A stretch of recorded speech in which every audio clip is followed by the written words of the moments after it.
Good morning. You guys can be seated. And good morning again. You guys doing all right? Well, so we can celebrate the Tar Heels. Matt Brown is back. I love college football. This is my favorite weekend of the year. One of my favorite weekends of the year because I just love college football. And Matt Brown is back and the Tar Heels won. So let's celebrate. No, I guess not. So, yes, thank you, Chad. I want to be in Matthew 11 this morning, and then we're also going to be in Mark 5. If you guys want to go ahead and start turning there, I'll be there in a second. I hope you guys are having a lovely day, having an amazing weekend. It's a good weekend. It is. It's a very good weekend, 3 days. Yeah. So this morning, what I want to talk to you guys about, I want to say this. I'm speaking to me more so than anyone else. Seriously, this morning, because the subject we're going to talk about is sometimes in certain rhythms, certain seasons of life I do fairly well in. This summer, I've been awful. All right, it's been crazy. We moved here. And then 2 days later we had a baby, and then we left the hospital, and then we went back to the hospital, and then just a new job, and it's just been insane. And so and we're painting our house, and we're doing some renovations and things like that. It's been a crazy summer. So the subject I'm about to talk to you guys about, just know this: I'm talking to me more than anybody. All right, so it's I'm not going to amen myself or anything, but I'm just saying I'm talking to me. So you're not in this alone. This is a subject that I'm pretty passionate about. It's just this over the summer I've struggled.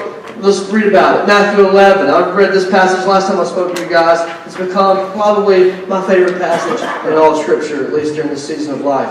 Here's what Jesus says. Come to me, all who labor and are heavy laden, and I will give you rest. Take my yoke upon you and learn from me, for I am gentle and lowly in heart, and you will find rest for your souls. Amen to that. For my yoke is easy, and my burden is light. So now turn over to Mark 5. We're going to do a lot of reading, but we're going to be all right. Here he goes. I'm just going to read from there. And when Jesus had crossed again in the boat to the other side, a great crowd gathered about him, and he was beside the sea. Then came one of the rulers of the synagogue, Jairus by name, and seeing Jesus, Jairus, fell at his feet and implored him earnestly, saying, My little daughter is at the point of death. Come and lay your hands on her, so that she may be made well and live. That's a good prayer, good thing to say to Jesus. And Jesus, went with Jairus, and a great crowd followed Jesus and thronged about him. And there was a woman who had had a discharge of blood for 12 years, who had suffered much under many physicians and spent all the money she had, and she was not getting any better, but she was getting worse. She had heard the reports, that's good news, she had heard the reports of Jesus, and came up behind him in the crowd and touched his garment. For she said, if I can just touch his garments, I will be made well. And immediately the flow of blood dried up, that's good, and she felt in her body that she was healed of her disease. And Jesus, perceiving in himself that power had gone out from him, immediately turned about in the crowd and said, Who touched my garments? He probably said it like that. And his disciples said to him, You see the crowd pressing around you, and yet you say, Who touched me? Come on, Jesus. And he looked around to see who had done it. But the woman, knowing what had happened to her, came in fear and trembling, and fell down before him and told him the whole truth. And he said to her, Daughter, your faith has made you well. Go in peace and be healed of your disease. While he was still speaking, there came from Jairus' house some who said, Jairus, your daughter's dead. Why trouble the teacher any further? Yeah, but over here what they said, Jesus said to the ruler of the synagogue, Do not fear, only believe. Let's pray. Lord,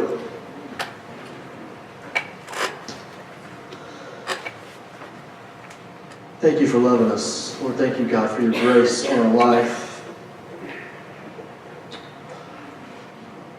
And Lord, I pray that when we come into this place, and also as we go about the week, but when we come in here to gather together, God, I pray that we would celebrate what you're doing in our life. I pray that we would celebrate what you're doing through us. And Lord, I pray that we would come with the expectancy, God, that you're going to move. We come with the expectancy, Lord, that over the next few minutes you could do maybe perhaps a liberating work in our heart and in our life. I expect that this morning, Lord. I pray that this just an expectation would just kind of begin to take over. And we would leave here with maybe a different feeling and thought on how we're going to spend our time. Lord, we love you. Thank you for these people. Amen.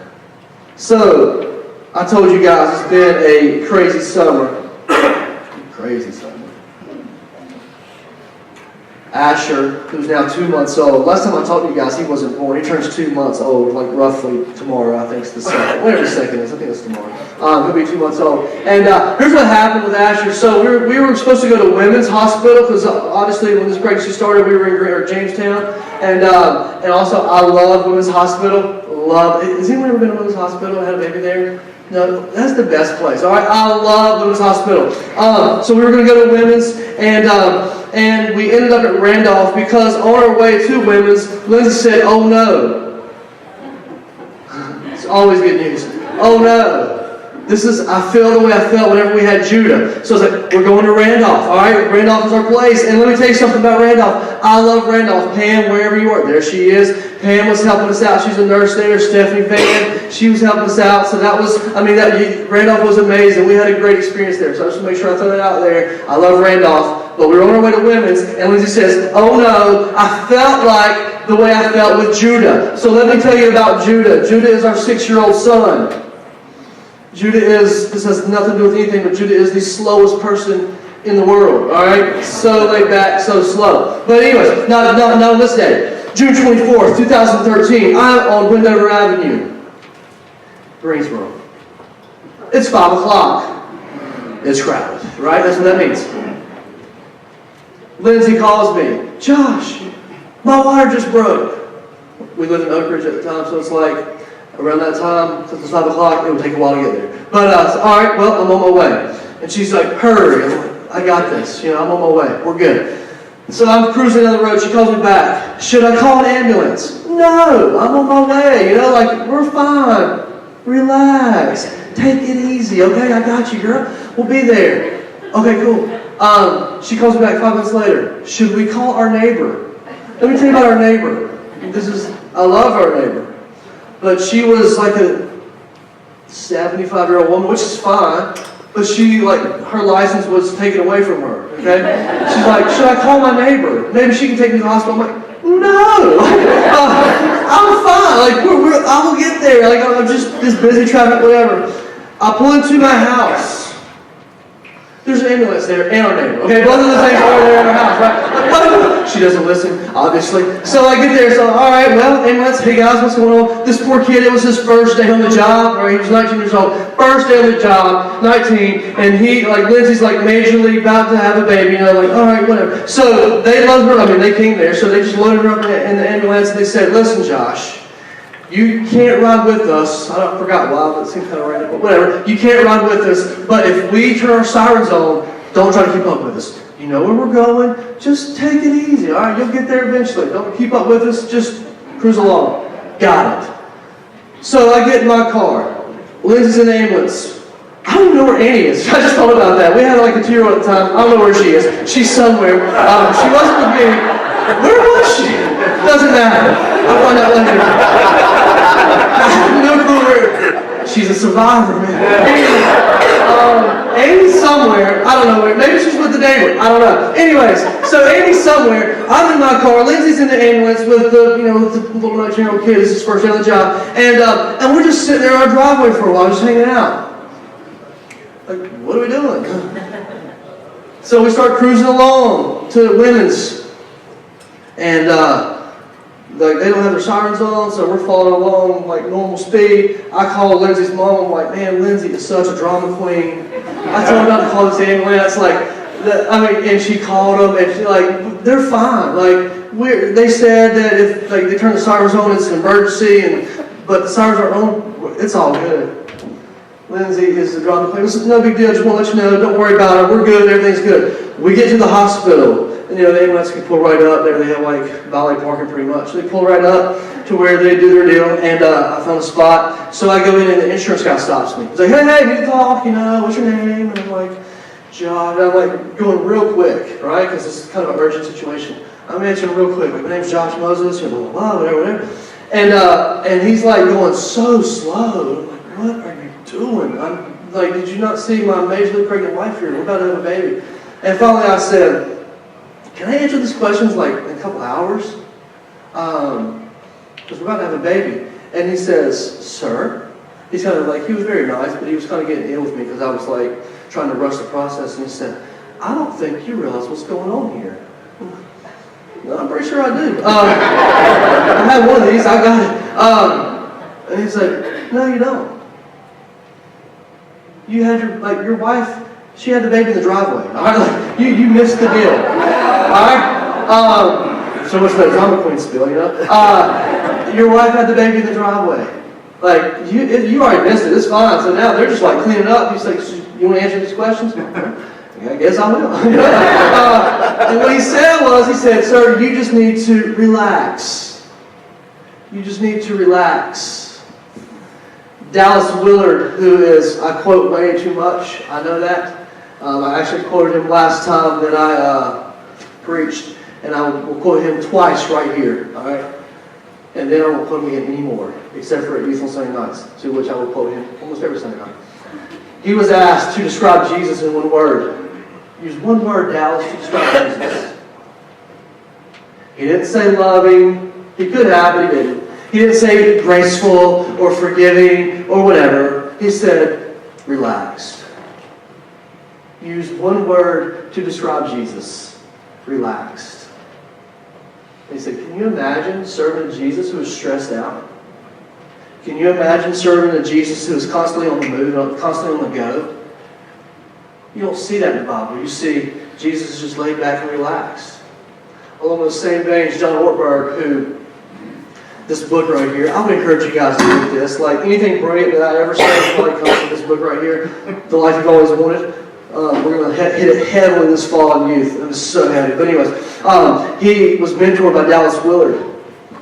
And Ortberg was talking to Dallas Willard one day, and he said, Dallas, like, hey, here's my life. We have young kids, and we're taking them to piano lessons, and we're taking them to soccer practice, and we're taking them to, like, school events, and we're going from here to here to here to here to here to here, and we're at work. It's like a fast-paced job. Like, what do I need to do to be spiritually healthy? Because I feel like right now, I'm not that healthy spiritually. What do I need to do? And Dallas Willard gave a long pause.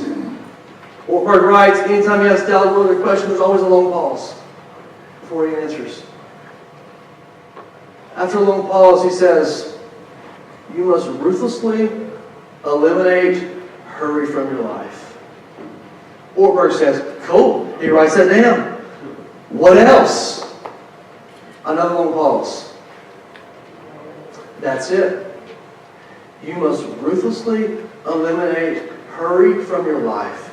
Hurry is the great enemy of spiritual life in our day. What must I do to be spiritually healthy? And it's not like Dallas Willard lived in the 60s. He just died a couple years ago. All right? And he was a professor at the University of Southern California. Okay? So never been to Southern Cal, but I've been to New York. It's crazy. All right? I'm sure it's about the same. Right? So he lives in like a crazy, fast-paced environment. And he says, you must ruthlessly eliminate hurry from your life. We read these passages. Matthew 11, I read this last time. I talked about it, so I'm not going to talk about it much. My yoke is easy. What Jesus is inviting us to, he says, if you can take my yoke. Remember, a yoke is like a piece of equipment someone uses for work. And Jesus says to the person who is overwhelmed and tired and exhausted, he says, here's my tool. Here's my yoke. Take my yoke. That's like a piece of equipment that you work with. You would think that Jesus would offer an escape, but he offers equipment. He says, I know you're overwhelmed. I know you're exhausted. I know you're tired. Take my yoke. What Jesus is inviting us to is the opportunity to be a disciple of him and to apprentice in his way. What I mean is this. Let's talk about this next passage.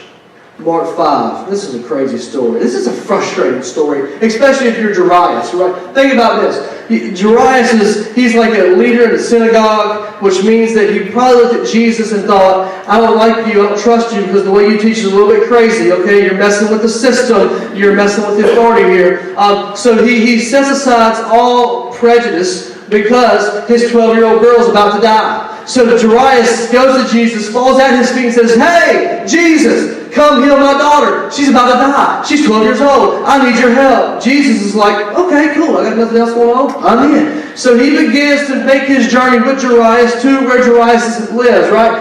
While he's on his way, a lady who has had a discharge like this thing going on for how many years?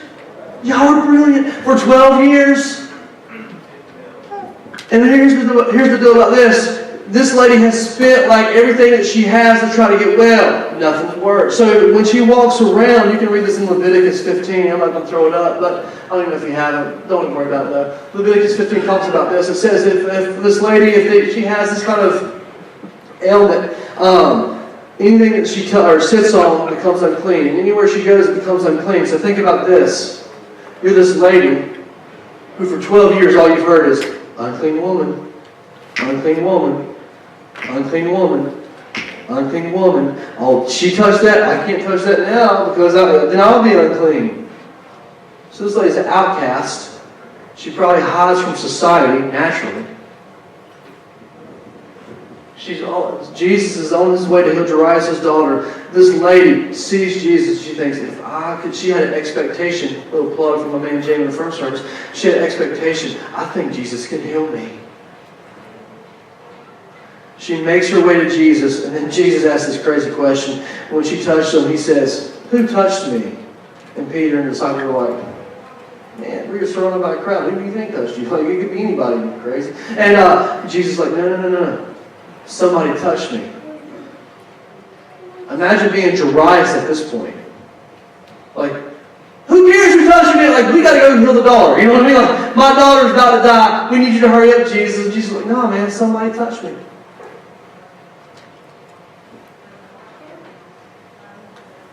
This lady emerges out of the crowd.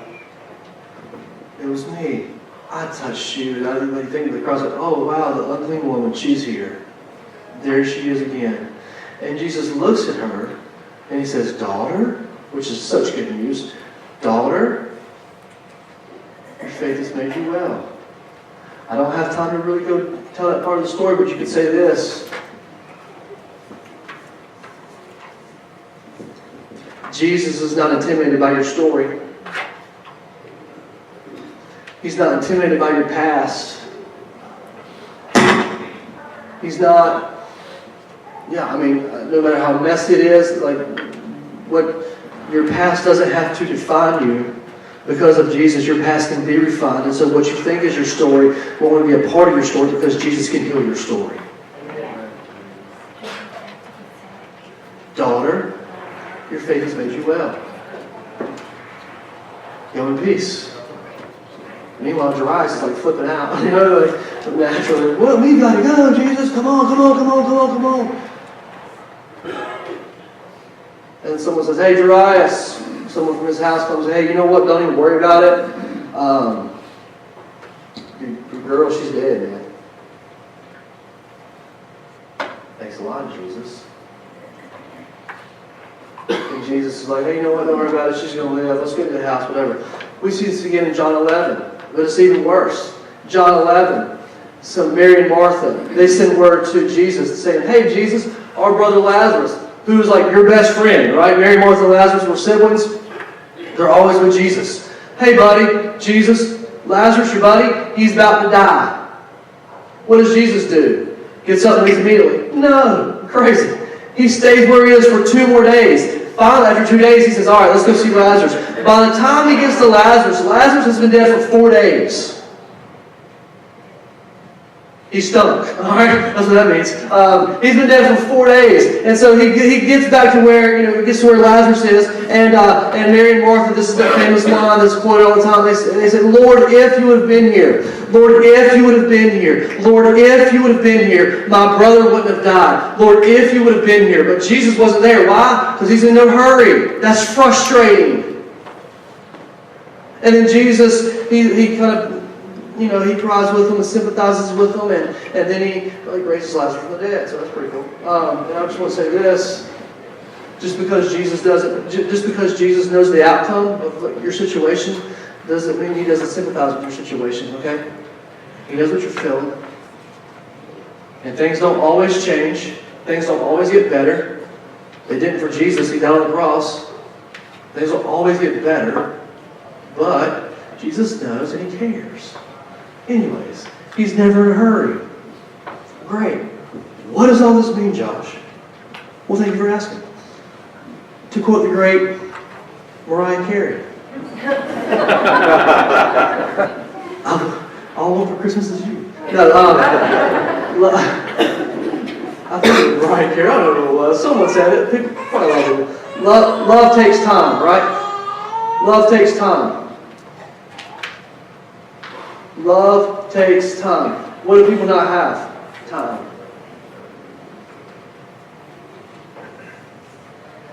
Love takes time. Being in a hurry and making sure that you're constantly in the state of loving others, completely incompatible. Warburg says it like this. We throw that quote up. This is good. I don't know what the Bible's supposed to say, but it is because it kills love that hurry is the great enemy of spiritual life. Hurry lies behind much of the anger and frustration of modern life. Hurry prevents us from receiving love from the Father or giving, I don't know what that's supposed to say, probably of giving love. Next. That's why Jesus never hurried. If we are to follow Jesus, we must ruthlessly eliminate hurry from our lives because by definition, we can't move faster than the one we are following.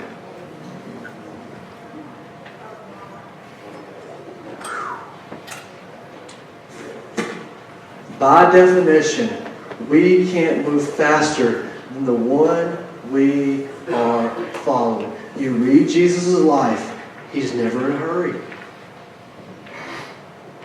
The only time we see him remotely in a hurry is when he told Zacchaeus to quickly come out of the tree. That's it. Other than that, you never see Jesus stressed out, other than when he was stressed out about dying for the world, which is obviously that's a big deal. But other than that, you never see Jesus stressed out as far as time. He always has time for people. Now listen, does that mean Jesus wasn't busy? No, Jesus was pretty busy, okay? He was real busy.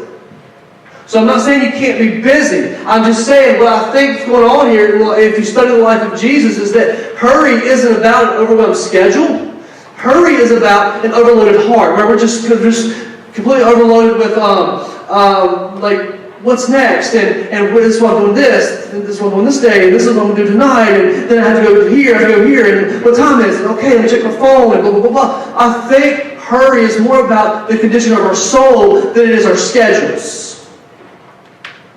There's this thing, and if you don't believe me, it's okay. It's a free country. You don't have to. But I love you all. There's this thing that, I don't know, is that me doing something crazy? The mic? Hurry sickness, which is kind of funny.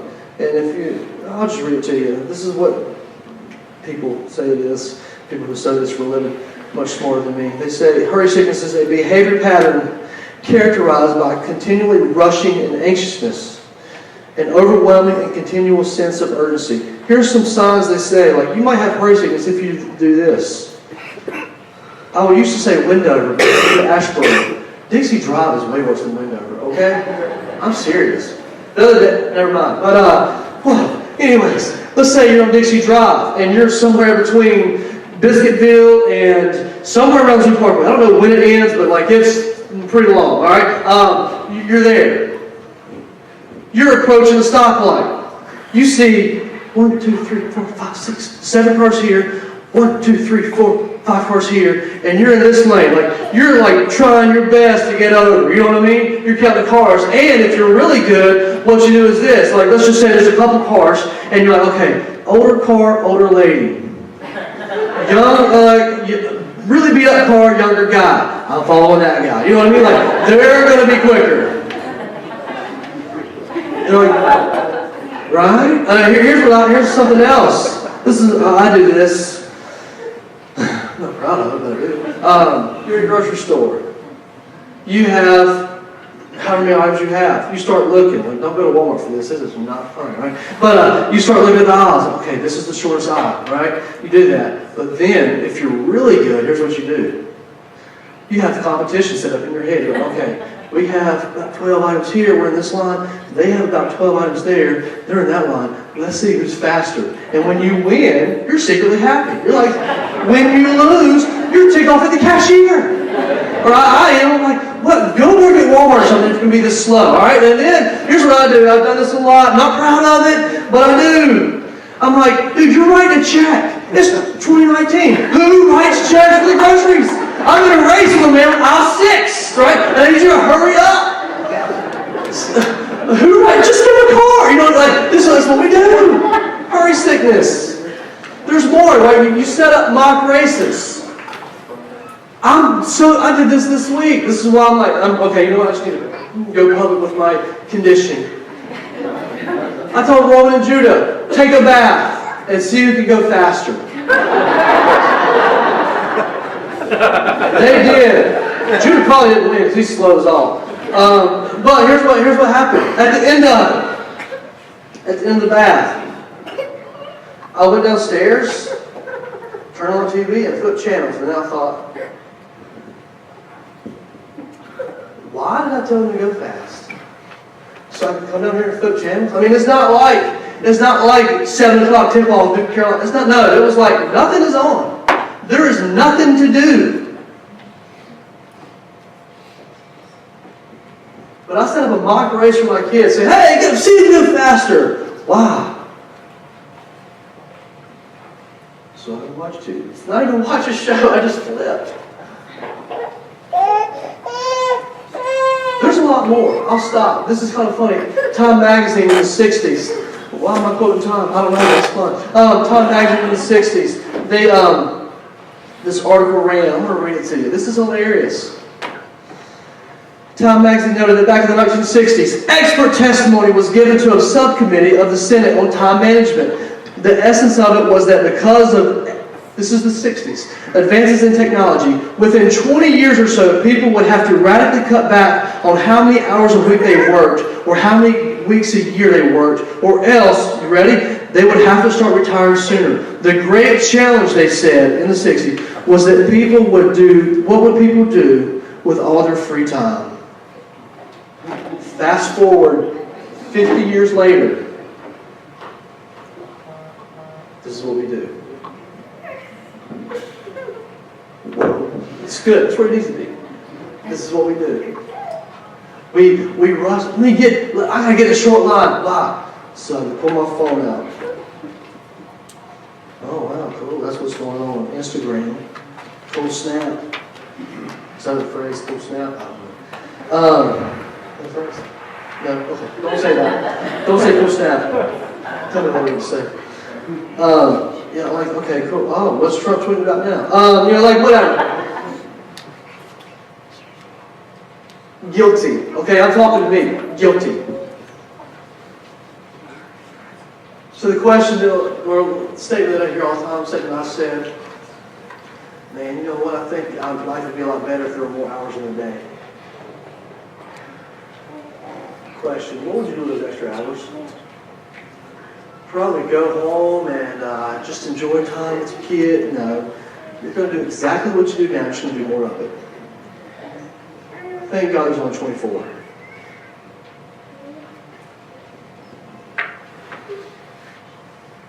I don't know what time it is. We're good.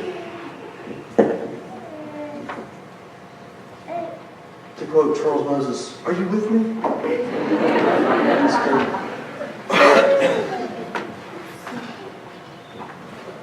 Two more things, and I will be finished. Oh, here's another thing that said hurry sickness. Sunset fatigue. What is this? Basically, you come home from work, and the people who need your love the most, the people that you have deep promises to, you're too tired to give them your best attention. So then that's where you set up the mock races, or maybe there's you find yourself rushing when there's no reason to, or there's like an underlying tension that causes sharp words are quarrel. So that's what they say. You lose a sense of gratitude. You sense a loss of gratitude and wonder. Hurry and love. They're incompatible.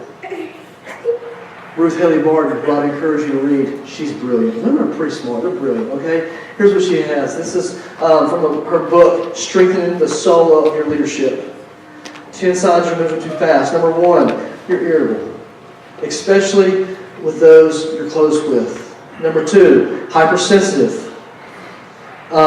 Basically like triggered. You know what I mean? Just like the smallest thing. Like, whoa! It just sent you off. What happened to you? You're restless. When you do stop to rest, you can't relax. Compulsive overworking. And you always brag about it. I love that.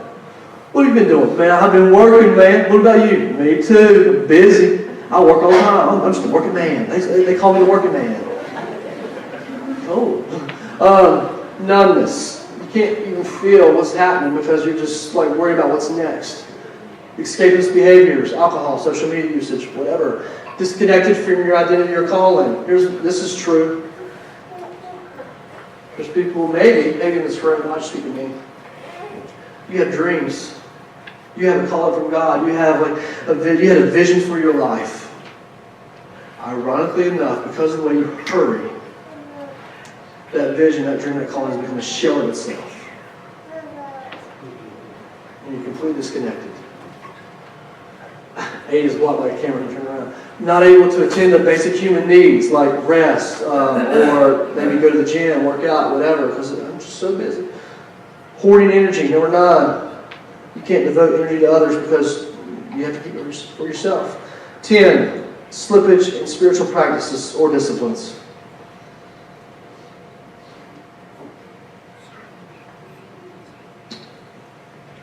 This is hard. In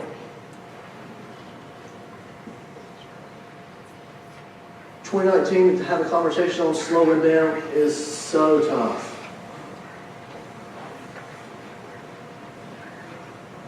But necessary.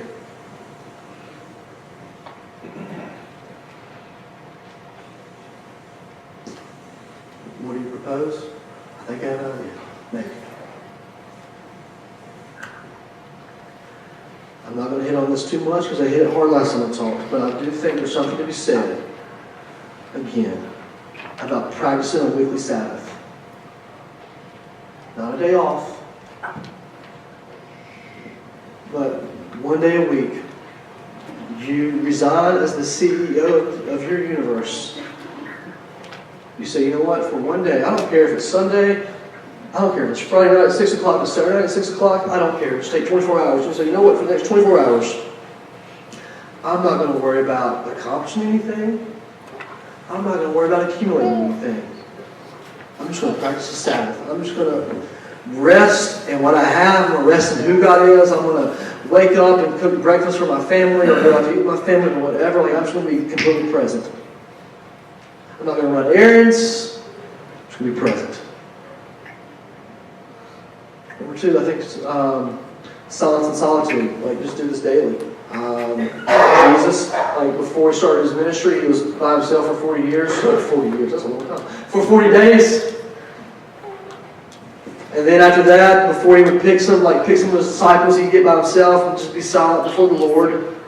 After a miracle, he would get by himself and be silent before the Lord. Before a miracle, he'd get by himself and be silent before the Lord. And if you have kids, you understand this, right? Because when you have a kid, he can sit there with you, or she, they can sit there with you, not saying a word. It's like, wow, this is a good moment.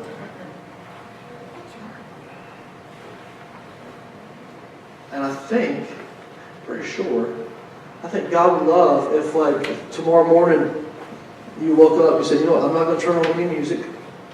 I'm not going to look at my phone. I'm just going to sit here for 10 minutes and just think on Jesus and just rest.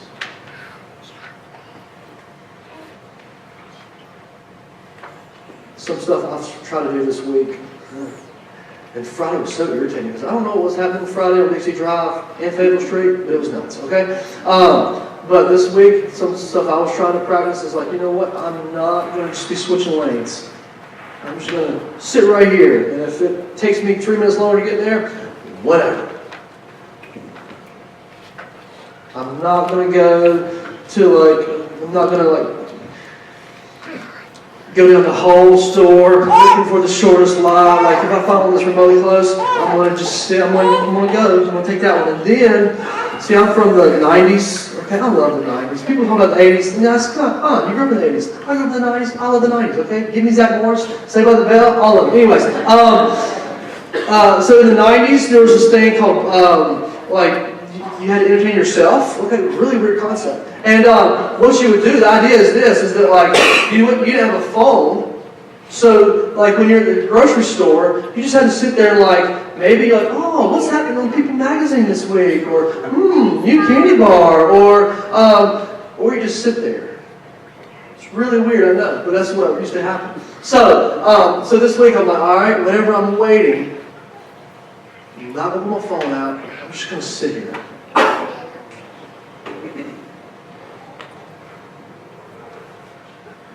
I'm just going to see where it takes me. I'd say after a week, I don't have it together by any means, but I do feel like, I'm just on this, I'm just trying to see. Take my insides, I'm like, okay, I'm not as tense. I'm not as, what's next? And what prompted all of this was this right here. My man Judah, both picked on several times for being slow. He is.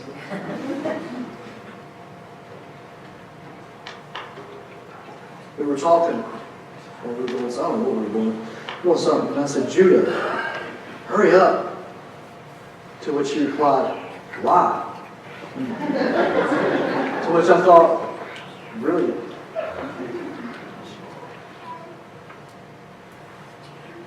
Brilliant.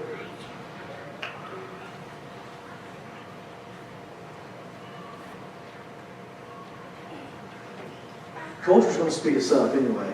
It's going to try to.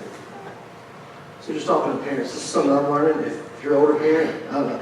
I'm not a parenting expert, okay? My oldest kid is 8. I don't know much. But this is what I'm thinking.